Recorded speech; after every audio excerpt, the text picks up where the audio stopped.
We now have less than 2 weeks before President Biden's term in office is over and Donald Trump gets sworn in as the next president of the United States for the next 4 years.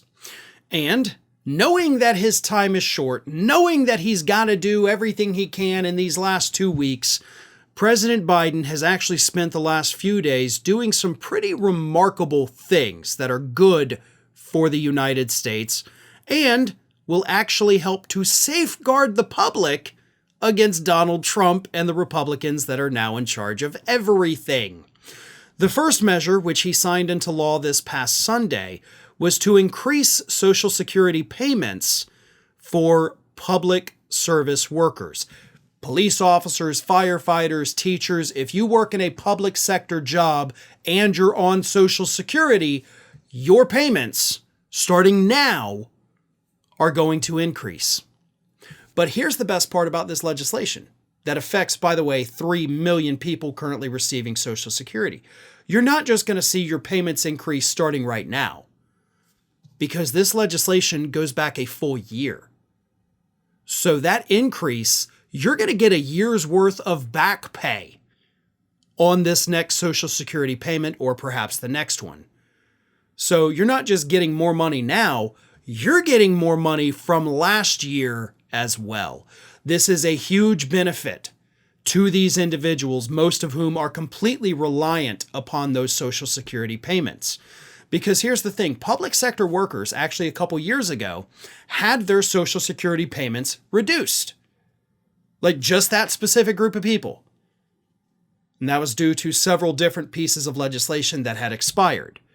So Biden comes along, and of course it passed the House and it passed the Senate, signs this new legislation, gets these people the money that they deserve, and backdates it to 2024 so they get an entire year's worth of back pay.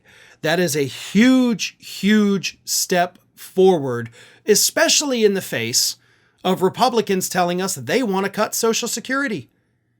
So Republicans are trying to cut it.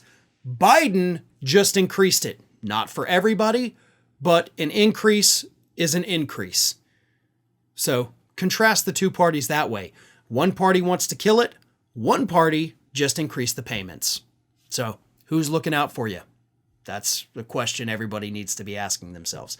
The second important thing that President Biden did this week was he signed an executive order that put over 600 million acres of shoreline on the United States off limits for fossil fuel extraction. And because of the law that he invoked while doing this, it is virtually impossible, barring an act of Congress, for Donald Trump to undo it. Here's what happened.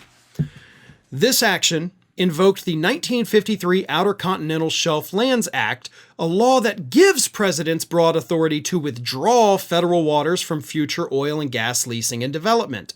The law does not give presidents explicit authority to revoke the action and place federal waters back into development. So that law that Biden used here says, listen, if you're the president and you want to take federal waters away from oil and gas leasing, you can do that. But if you're the president and you want to give these waters back to oil and gas leasing, you cannot do that. So President Biden, of course, safeguarded, what is the final number here? I want to get this right. This is 625 million acres of shoreline and federal waters that will not be opened for fossil fuel development. Now, on this issue, I do have to ask a very obvious question. This was an executive order. This is day one stuff. You could have done this at any point in the last 4 years and you didn't. Why did you wait till 2 weeks before you leave office? If you could have done this 3 years ago, why didn't you do it 3 years ago? 6 months ago, 1 year ago, any point in time, you literally could have done this to help save our coastlines. But you waited until right now because you didn't want Donald Trump to do it. Like that, you should have done it a long time ago. Listen, I don't want to sound ungrateful. I don't want to sound like a jackass here and kick a man while he's down and leaving office. But you could have and should have done it a long time ago. It's great that you did it now. I'm very happy. I'm very pleased. I appreciate the reason you did it to safeguard us from Trump. But again, kind of seems like maybe you could have done it a couple years ago too. Thanks for watching, everybody. And if you're not already, please subscribe to the channel. We got fresh content every day for you. And if you want to follow us across social media, make sure you check out all of the social links that we have posted in the description of this video.